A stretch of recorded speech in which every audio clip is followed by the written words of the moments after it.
नमस्कार। एकता शान्ति र संस्कारको संवाहक कालिका एचडीमा तपाईलाई स्वागत छ। म तिलक पौडेल। कालिका समाचार सुरु गरौं प्रमुख समाचारका शीर्षकहरूबाट। कालिका समाचारको साथमा Vijay steel, want to rule, Vijay cement, तपाईको सपनाको मजबुत निर्माण।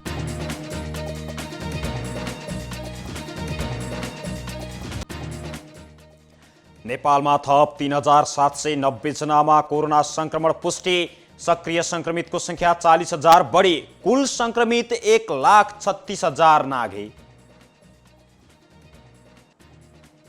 सरकारका सबै मन्त्रीहरूको दशैं भत्ता कोरोना कोषमा जम्मा गर्न प्रधानमन्त्री ओलीको निर्देशन। दशैंलाई सामान्य रूपमा घर परिवारमा मात्रै सीमित रही मनाउन आग्रह। जापान र भियतनाम बीच प्रतिरक्षा सहयोग आदान प्रदान गर्ने सहमति। रक्षा उपकरण र प्रविधि निर्यात सम्बन्धी आधारभूत सम्झौतामा हस्ताक्षर। र राष्ट्रिय खेलकुद परिषदका नवनियुक्त बोर्ड सदस्यहरूले शपथ लिए।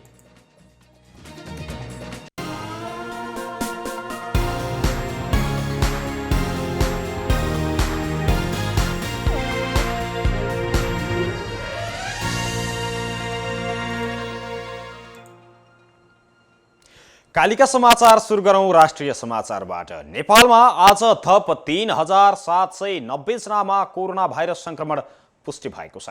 स्वास्थ्य तथा जनसङ्ख्या मन्त्रालयका प्रवक्ता डाक्टर जागेश्वर गौतमका अनुसार पछिल्लो 24 घण्टामा सो संख्यामा संक्रमितहरू थप भएका हुन्। यो सहित नेपालमा हालसम्म संक्रमित हुनेको संख्या 1,36,036 जना पुगेको छ। यस्तै यस अवधिमा 2,335 जना कोरोनाबाट मुक्त भएका छन्। यो सहित हालसम्म कोरोना जितेर घर फर्किनेको संख्या 94,501 जना पुगेको छ। हाल देशभर सक्रिय संक्रमितको संख्या 40,778 जना रहेको मन्त्रालयले जानकारी दिएको छ। थप 18 जनाको कोरोनाका कारण आज मृत्यु भएको छ। यो सहित कोरोनाबाट नेपालमा ज्यान गुमाउनेको संख्या पनि 757 जना पुगेको मन्त्रालयका प्रवक्ता डाक्टर जागेश्वर गौतमले जानकारी दिनुभएको छ। यसैबीच पछिल्लो 24 घण्टामा 15,000 भन्दा बढीको पीसीआर परीक्षण गरिएको पनि गौतमले जानकारी दिनुभएको छ। यसैबीच सरकारले आर्थिक अवस्था राम्रो भएकाले कोरोना संक्रमण भएमा आफैले उपचार गर्नुपर्ने बताएको छ। स्वास्थ्य तथा जनसङ्ख्या मन्त्रालयको नियमित प्रेस ब्रिफिङको क्रममा बोल्दै प्रवक्ता प्राध्यापक डाक्टर जागेश्वर गौतमले सक्नेले आफ्नो उपचार आफै गर्नुपर्ने नीति लिएको बताउनु भएको हो। यसैबीच भौतिक पूर्वाधार तथा यातायात मन्त्री वसन्त कुमार नेमाङलाई कोरोना भाइरसको संक्रमण पुष्टि भएको छ। आज गरिएको पीसीआर परीक्षणमा रिपोर्ट पोजिटिभ आएको मन्त्री नेमाङले सामाजिक सञ्जाल ट्विटर मार्फत जानकारी दिनुभएको छ। उहाँले आफ्नो सम्पर्कमा आएकाहरूलाई स्वास्थ्यको ख्याल गर्न समेत आग्रह गर्नुभएको छ। यसअघि शिक्षा विज्ञान तथा प्रविधि मन्त्री गिरिराजमणि पोखरेल र संस्कृति पर्यटन तथा नागरिक उड्डयन मन्त्री योगेश कुमार भट्टराईलाई पनि कोरोना भाइरसको संक्रमण पुष्टि भएको थियो। सरकारले यो वर्षको दशैं खर्च कोरोना कोषमा जम्मा गर्ने निर्णय गरेको छ। कोरोना भाइरसको महामारीले मुलुक जटिलतातर्फ अघि बढेको अवस्थामा प्रधानमन्त्री केपी शर्मा ओलीको निर्देशनमा यस्तो निर्णय लिइएको हो। सोमबार अर्थात् आज बस्ने भनिएको मन्त्री परिषद बैठक स्थगित भए पनि प्रधानमन्त्रीको निर्देशनमा दशैं भत्ता कोरोना कोषमा जम्मा गर्न लागि सरकारका नवनियुक्त प्रवक्ता पार्वत गुरुङले जानकारी दिनुभएको छ। सञ्चार तथा सूचना प्रविधि मन्त्री समेत रहनुभएका गुरुङले प्रधानमन्त्री केपी ओलीको निर्देशनमा सो निर्णय भएको बताउनुभयो। मन्त्री परिषदका सदस्यहरूले दशैं भत्ता कोरोना कोषमा जम्मा गर्न प्रधानमन्त्रीले निर्देशन दिनुभएको छ। उहाँले भन्नुभयो यस वर्षको दशैं खर्च बापतको रकम कोरोना कोषमा जम्मा हुनेछ। प्रदेश र स्थानीय सरकारका पनि नेपाल सरकारबाट भएको निर्णय अनुसार कोरोना कोषमा हाल्न आह्वान गरिएको उहाँले बताउनुभयो। मन्त्री गुरुङले यो वर्षको दशैं सामान्य रूपमा घर परिवारमा सीमित रही मनाउनु पर्ने बाध्यता रहेको पनि सुनाउनु भएको छ। संकटलाई मनन गरी त्यही अनुरूप सबैले गर्नुपर्ने आवश्यकता छ। उहाँले भन्नुभयो यस पटकको दशैं सामान्य रूपमा घर परिवारका सदस्यले मात्रै मनाउनु होला। मन्त्री तथा प्रधानमन्त्रीको निर्देशन रहेको छ। गृह मन्त्रालयले देशमा संकटकाल या कर्फ्यू लाग्ने हल्ला गलत र भ्रामक भएको जनाएको छ। हिजो राति केही व्यक्तिका मोबाइलमा नेपाल भारत सीमाबाट तनाव सिर्जना भएका कारण सशस्त्र प्रहरी तयारी अवस्थामा बसेको, देशमा सङ्कटकाल र कर्फ्यू लाग्ने, नागरिक घरभित्रै बस्नुपर्ने लगायतका सन्देश पुगेको थियो। गृह मन्त्रालयले आज सन्देश पूर्णतः गलत र भ्रामक भएको पुष्टि गरेको छ। यो घटनाले थप अतिरञ्जित बनाउने भन्दै घटनाको अनुसन्धान अघि बढाइएको पनि गृहले आज विज्ञप्ति मार्फत जानकारी दिएको छ।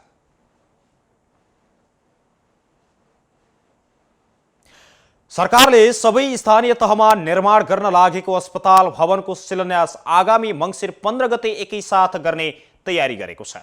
गुणस्तरीय आधारभूत स्वास्थ्य सेवामा मात्रै नागरिकको पहुँच सुनिश्चित गर्नका लागि सबै स्थानीय तहमा 5 देखि 10 शय्यासम्मको आधारभूत अस्पताल स्थापना गर्ने नीति अनुरूप मन्त्रालय, अर्थ मन्त्रालय र स्वास्थ्य तथा जनसङ्ख्या मन्त्रालय बीच एकैपटक भवन शिलान्यास गर्ने सहमति भएको बताइएको छ। अर्थमन्त्री विष्णु प्रसाद पौडेल र स्वास्थ्य तथा जनसङ्ख्या मन्त्री भानुभक्त ढकालको समुपस्थितिमा दुवै मन्त्रालयका पदाधिकारी बीच भएको बैठकमा यस्तो सहमति भएको अर्थ मन्त्रालयका प्रवक्ता रामेश्वर दङ्गालले बताउनु भएको छ। सरकारले मुलुकभर एकैपटक 376वटा स्वास्थ्य केन्द्र र प्राथमिक स्वास्थ्य चौकी निर्माण गर्ने महत्त्वाकांक्षी योजना अगाडि सारेको छ। एकीकृत योजना अन्तर्गत प्रादेशिक र सङ्घीय अस्पतालहरू समेत रहेका छन्। मन्त्रालयले 1200 थान भेन्टिलेटर, 3500 थान हाई डिफेन्सी युनिट र 3000 थान आइसियुको प्रबन्ध गर्ने बजेटको व्यवस्था गर्ने भएको छ। कोभिड-19 रोकथाम तथा नियन्त्रणका लागि आवश्यक पर्ने आइसियु, एचडियु, भेन्टिलेटर लगायतका मेसिन उपकरण तत्काल खरिद गर्ने गरी तयार भएको कार्ययोजना बमोजिमका खरिद प्रक्रिया स्वास्थ्य तथा जनसङ्ख्या मन्त्रालयले अगाडि बढाउने र त्यसका लागि आर्थिक स्रोतको व्यवस्थापन अर्थ मन्त्रालयले मिलाउने सहमति भएको छ। अमेरिका, बेलायत र दक्षिण अफ्रिकाका लागि प्रस्तावित राजदूतहरू विरुद्ध संसदीय सुनवाई समितिमा 4वटा उजुरी परेको छ। समितिले प्रस्तावित राजदूतहरू विरुद्ध परेका उजुरी आज खोलेको हो। उजुरी खोलिएसँगै पत्रकारसँग कुराकानी गर्दै सभापति कर्णले गम्भीर प्रकृतिका 4वटा उजुरी परेको बताउनु भएको छ। समितिले असोज 21 गते 10 दिनको म्याद लिएर सार्वजनिक उजुरी आह्वान गरेको थियो। सभापति कर्णले प्रस्तावित राजदूतहरू विरुद्ध परेको उजुरीमा उजुरीकर्ताको नाम उल्लेख भएको तर सम्पर्क नम्बर भने उल्लेख नभएकाले कार्तिक 17 गतेका लागि समितिमा थप प्रमाणसहित उपस्थित हुन सार्वजनिक सूचना प्रकाशित गर्ने निर्णय समेत भएको उहाँले बताउनु भएको छ। उजुरी परेका मध्ये अमेरिकाका लागि प्रस्तावित राजदूत पूर्व अर्थमन्त्री डाक्टर युवराज खतिवडा विरुद्ध 3वटा र संयुक्त अधिराज्य बेलायतका लागि प्रस्तावित राजदूत पूर्व मुख्य सचिव लोकदर्शन रेग्मी विरुद्ध 1वटा रहेको सभापति कर्णले जानकारी दिनुभएको छ। सरकारले डाक्टर युवराज खतिवडालाई अमेरिकाका लागि आवासीय राजदूतसँगै पनामा, कोस्टारिका, मेक्सिको, अल्साबाडोर, होन्डुरस र ग्वाटेमालका लागि गैर-आवासीय राजदूतमा नियुक्तिका लागि सिफारिस गरेको थियो। यस्तै पूर्व मुख्य सचिव लोकदर्शन रेग्मीलाई बेलायतका लागि आवासीय र गणतन्त्र आयरल्यान्ड र गणतन्त्र माल्टाका लागि गैर-आवासीय राजदूतका लागि सिफारिस गर्ने निर्णय गरेको थियो भने सरकारले त्यसै क्रममा डाक्टर निर्मल कुमार विश्वकर्मालाई दक्षिण अफ्रिकाका लागि आवासीय राजदूत र Botswana, Kenya, Congo, Tanzania, Zambia, Zimbabwe, Gabon लगायतका देशका लागि गैर-आवासीय राजदूत पदका लागि नियुक्त गर्न सिफारिस गरेको थियो। नेपाल विज्ञान तथा प्रविधि प्रज्ञा प्रतिष्ठान नास्टले कोरोना संक्रमणको स्थितिलाई मध्यनजर गर्दै रोबोट निर्माण गरेको छ। नास्टले आज एक कार्यक्रम गरी सो रोबोट सार्वजनिक गरेको हो। यान्त्रिका कोरोना कम्प्याक नाम दिइएको सो रोबोटले कार्यालयमा पस्दा वा निस्किँदा हात जोडेर अभिवादन गर्ने, मास्क लगाएको नलगाएको छुट्याउने र नलगाएकाहरूलाई मास्क दिने, स्यानिटाइजर दिने लगायतको काम गर्नेछ। यो रोबोट कुनै पनि कार्यालयका लागि अत्यन्तै उपयोगी हुने पनि नास्टले बताएको छ। नास्टका इन्जिनियर रोशन पाण्डेका अनुसार रोबोटले मानिसहरूको शरीरको तापक्रम नाप्ने, स्यानिटाइजर दिने, मास्क नलगाएको खण्डमा मास्क दिने काम गर्ने बताइएको छ। यो रोबोटलाई नास्टकै प्रवेशद्वारमा सुरुवातको खरणमा राखिने पनि बताइएको छ। नेपाल सरकार र ओमान सरकार बीच नेपाली तथा ओमानी कूटनीतिज्ञ र विशेष सेवाकालीन तथा सरकारी राहदानी वाहकलाई एक अर्काको देशमा प्रवेशाज्ञा छुट दिने सम्बन्धी सम्झौता भएको छ। आज ओमानमा परराष्ट्र मन्त्रालयमा एक कार्यक्रमको आयोजना गरी सो सम्झौतामा हस्ताक्षर भएको हो। सो सम्झौता अनुरूप राहदानी वाहक दुवै देशका नागरिक एक अर्काको देशमा प्रत्येक पटक प्रवेश गरेको मितिदेखि 90 दिनसम्म प्रवेशाज्ञा नलिकन प्रवेश गर्न, ट्रान्जिटको रूपमा रहन, बस्न तथा त्यहाँबाट प्रस्थान गर्न सक्नेछन्। सो सम्झौतामा नेपाल सरकारको तर्फबाट ओमानका लागि नेपाली राजदूत शर्मिला पराजुली ढकाल र ओमानको तर्फबाट परराष्ट्र मन्त्रालयका सचिव प्रशासन तथा लेखा मोहम्मद बिन नासिर बिन मोहम्मद अल अहेबी बहेबीले समेत हस्ताक्षर गरेका छन्। यस सम्झौता पश्चात ओमान र नेपाल बीच हुने द्विपक्षीय औपचारिक भ्रमण, ट्रान्जिट भ्रमण लगायत अन्य गतिविधिहरू अगाडि बढाउन सहयोग पुग्ने दूतावासको भनाइ छ। त्यसैगरी पछिल्लो समय ओमान अन्तर्राष्ट्रिय विमानस्थल व्यस्त ट्रान्जिटको रूपमा विकास भइरहेको सन्दर्भमा श्रम लगायतका अन्य गतिविधि, विविध गतिविधिका साथ र सोही गतिविधिका लागि समेत त्यहाँ हुने भ्रमणमा यस सम्झौताले सहजीकरण गर्ने पनि अनुमान गरिएको छ। एकता, शान्ति र संस्कारको संवाहकका कालिका एचडीमा प्रसारित कालिका समाचारमा पालो भएको छ विज्ञापनको। तर त्यसभन्दा अगाडि प्रमुख समाचारका शीर्षकहरू एकपटक। कालिका समाचारको साथमा Vijay steel, want to rule, Vijay cement, तपाईको सपनाको मजबुत निर्माण।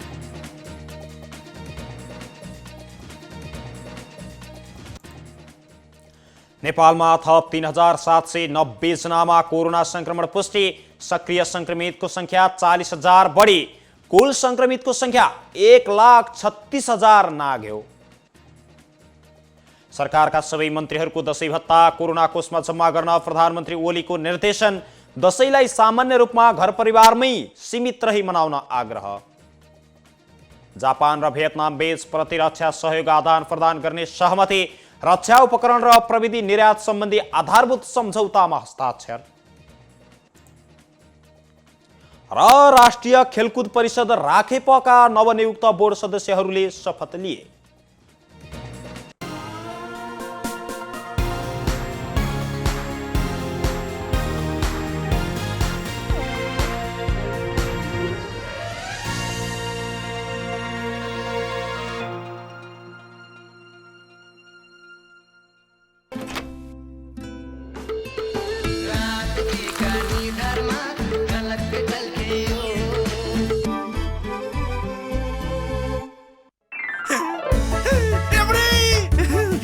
घरभित्र बाहिर पुरै रङ्गिनी हो अब बर्चर पेन्टले। बर्चर कलर स्प्ल्याश अफरमा बाहिर र भित्र रङ्गाई जित्नुहोस् 100 स्क्वायर फिट बराबरको सिल्क इल्युजन पेन्ट सित्तैमा 5 lakh bumper cash. Samsung mobile phone voucher colour splash.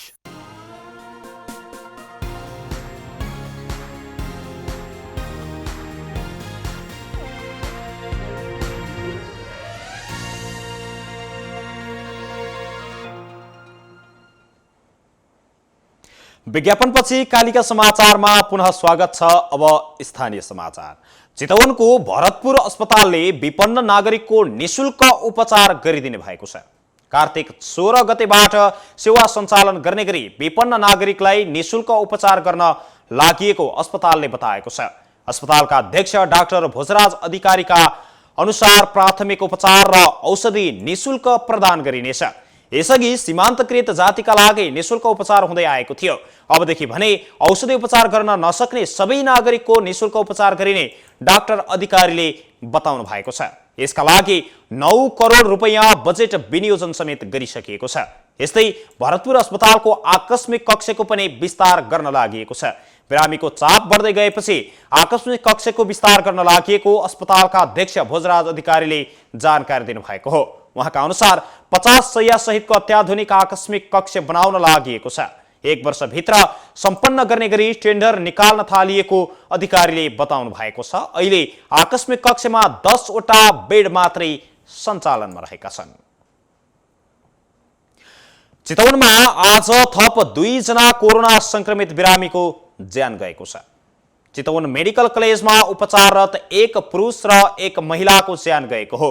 ज्यान जानेमा एकजना भरतपुरका रहेका छन् भने अर्का एकजना नवलपरासीका रहेका छन्। ज्यान जानेमा भरतपुर महानगरपालिका वडा नम्बर 4 का 76 वर्षीय पुरुष र नवलपरासी देवचुली 11 का 75 वर्षीय महिला भएको अस्पतालले सुनाएको छ। पुरुष असोज 20 गते र महिला 27 गते अस्पतालमा भर्ना भएका थिए।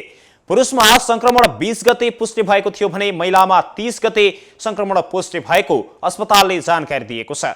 सीएमसी अर्थात चितवन मेडिकल कलेज अस्पतालका निर्देशक डाक्टर दयाराम लम्सालले मृतक पुरुषको आज बिहान 4:01 जाँदा र महिलाको दिउँसो 2:30 जाँदा ज्यान गएको बताउनु भएको छ। मृतक पुरुष उच्च रक्तचाप, पोस्टेट, थाइराइड जस्ता रोग लागेको थियो भने ज्वरो, खोकी तथा श्वास प्रश्वासमा समस्या आएपछि उनी अस्पतालमा भर्ना भएका थिए।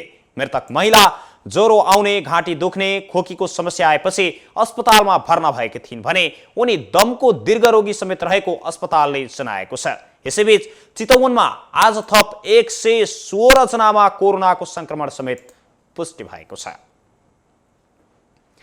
कालिका समाचारमा अब अर्थ समाचार।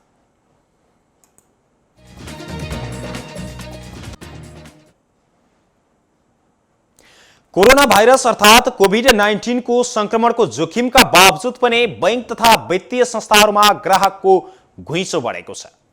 बैंकहरूले सबै शाखा कार्यालयहरू मार्फत सेवा दिए पनि पैसा राख्ने र झिक्नेहरूको संख्या बढेकाले भिडभाड बढेको हो। दशैं नजिकै गर्दा पैसा झिक्नेहरूको संख्या बढेकोले पनि भिड बढेको देखिएको छ। कतिपय बैंक तथा वित्तीय संस्थामा पैसा झिक्नेहरूको लाइन सडकसम्मै आएको देखिन्छ। कतिपय बैंकहरूमा कोभिड संक्रमणको कारण पनि सबै कर्मचारीहरू राखेर पूर्ण रूपमा सेवा दिन नपाएकाले भिडभाड बढेको बैंकर्सहरूले बताएका छन्। बैंकहरूले डिजिटल बैंकिङ मार्फत भुक्तानी गर्ने व्यवस्था मिलाए पनि त्यसको पहुँच सबै ग्राहकहरूमा नहुँदा पैसा निकाल्नका लागि बैंकसम्म पुग्नै पर्ने बाध्यता रहेको छ। यस्तै संक्रमण बढ्दै गएको अवस्थामा पनि फेरि पनि निषेधाज्ञा हुने हल्लाका कारण मानिसहरू पैसाको जोहो गर्न बैंकसम्म पुग्ने गरेको बताइएको छ। कालिका समाचारमा अब अन्तर्राष्ट्रिय समाचार। जापान र भियतनाम बीच रक्षा र सुरक्षा सहयोग बढाउन दुई देशबीच प्रत्यक्ष हवाई उडान पुनः स्थापित गर्न सहमति भएको छ। प्रधानमन्त्रीमा नियुक्त भएपछि पहिलो विदेश भ्रमणमा निस्किनुभएका भियतनाममा पुग्नुभएका जापानका प्रधानमन्त्री योसिहिडे सुगा र आफ्ना भियतनामी समकक्षी प्रधानमन्त्री नुगुएन जुआन फुक बीच शिखर वार्तामा सहमति भएको हो। दुवै देशका उच्च अधिकारी बीच सो क्षेत्रमा चीनको विस्तारित प्रभाव सामना गर्न रक्षा र सुरक्षा सहयोग बढाउन सहमत भएका थिए। आज हनोईमा आयोजित शिखर वार्तापछि भियतनामका लागि आवश्यक रक्षा उपकरण र प्रविधि जापानले निर्यात गर्ने आधारभूत सम्झौतामा हस्ताक्षर समेत भएको छ। जापानले हालका वर्षहरूमा दक्षिण पूर्वी एसियासँग सम्बन्ध बलियो बनाउन र आफ्नो प्रतिरक्षा उद्योगलाई सबल बनाउने यस्ता सम्झौताहरू गर्दै आएको छ। सुगाले आफ्नो 4 दिने भियतनाम भ्रमण र त्यस लगत्तै इन्डोनेसियाको भ्रमणका क्रममा आफूले स्वतन्त्र एवं खुल्ला हिन्द प्रशान्त महासागरीय बहुपक्षीय आर्थिक तथा सुरक्षा सहयोगका लागि समर्थन जुटाउनेतर्फ केन्द्रित रहने बताउनु भएको छ। उहाँले दक्षिण चीन सागरमा चीनको बढ्दो उपस्थितिका बारेमा पनि समीक्षा हुने स्पष्ट गर्नुभयो। प्रधानमन्त्री सुगाले इन्डो प्यासिफिकको केन्द्रका रूपमा रहेको भियतनाममा पनि आफ्नो पहिलो विदेश भ्रमण पर्न गएकामा खुसी व्यक्त गर्नुभएको छ। कालिका समाचारमा अब खेल समाचार।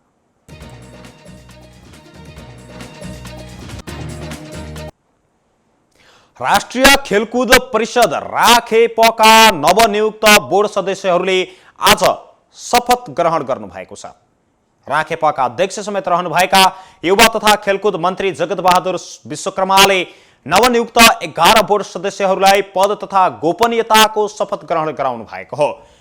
मन्त्री परिषदको गत असोज 29 गतेको बैठकले हरिखड्का, मानदेव हजरा, पुरेन्द्र विक्रम लाखे, राजेश गुरुङ, मोहम्मद सागिर शेख, नन्दा बस्याल, एकेन्द्र कुँवर, चन्द्र वन्दना राई र सुमित्रा चौधरीलाई राखेपको सदस्यमा नियुक्त गरेको थियो। त्यस्तै मन्त्री विश्वकर्माले राष्ट्रिय खेलकुद संघको सिफारिसमा रेणुका श्रेष्ठ तथा सुबरा केशरी श्रेष्ठलाई मनोनित गर्नु भएको थियो। कार्यक्रमलाई सम्बोधन गर्दै मन्त्री विश्वकर्माले नवनियुक्त सदस्यहरू कुनै न कुनै भूमिकामा खेल क्षेत्रसँग सम्बन्धित भएकाले खेल क्षेत्रले नयाँ उचाइ लिने विश्वास व्यक्त गर्दै नयाँ पुस्तालाई खेल क्षेत्रमा आकर्षित गर्न पनि उहाँहरूको योगदान महत्त्वपूर्ण हुने धारणा राख्नु भएको छ। सोही अवसरमा DN घिसिङद्वारा लिखित खेल जीत मनोविज्ञान पुस्तकको पनि मन्त्री विश्वकर्माले विमोचन गर्नु भएको थियो। शपथपछि मन्त्री विश्वकर्माले राखेपाका उपाध्यक्ष शिव कोइराला, सदस्य सचिव रमेश कुमार सिलवाल लगायतका पदाधिकारीहरूको उपस्थितिमा नवनियुक्तका सदस्यहरूसँग छलफल समेत गर्नु भएको छ।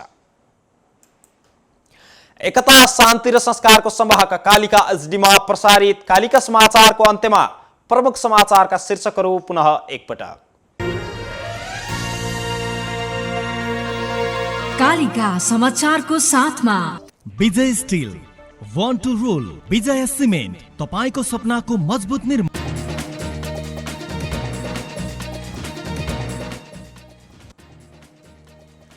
नेपालमा थप 3790 जनामा कोरोना संक्रमण पुष्टि। सक्रिय संक्रमितको संख्या 40,000 बढी। कुल संक्रमितको संख्या 1,36,000 नाघ्यो। सरकारका सबै मन्त्रीहरूको दशैं भत्ता कोरोना कोषमा जम्मा गर्न प्रधानमन्त्री ओलीको निर्देशन। दशैंलाई सामान्य रूपमा घर परिवारमा मात्रै सीमित रही मनाउन आग्रह। जापान र भियतनाम बीच प्रतिरक्षा सहयोग आदान प्रदान गर्ने सहमति। रक्षा उपकरण र प्रविधि निर्यात सम्बन्धी आधारभूत सम्झौतामा हस्ताक्षर। र राष्ट्रिय खेलकुद परिषद राखेपाका नवनियुक्त बोर्ड सदस्यहरूले शपथ लिए।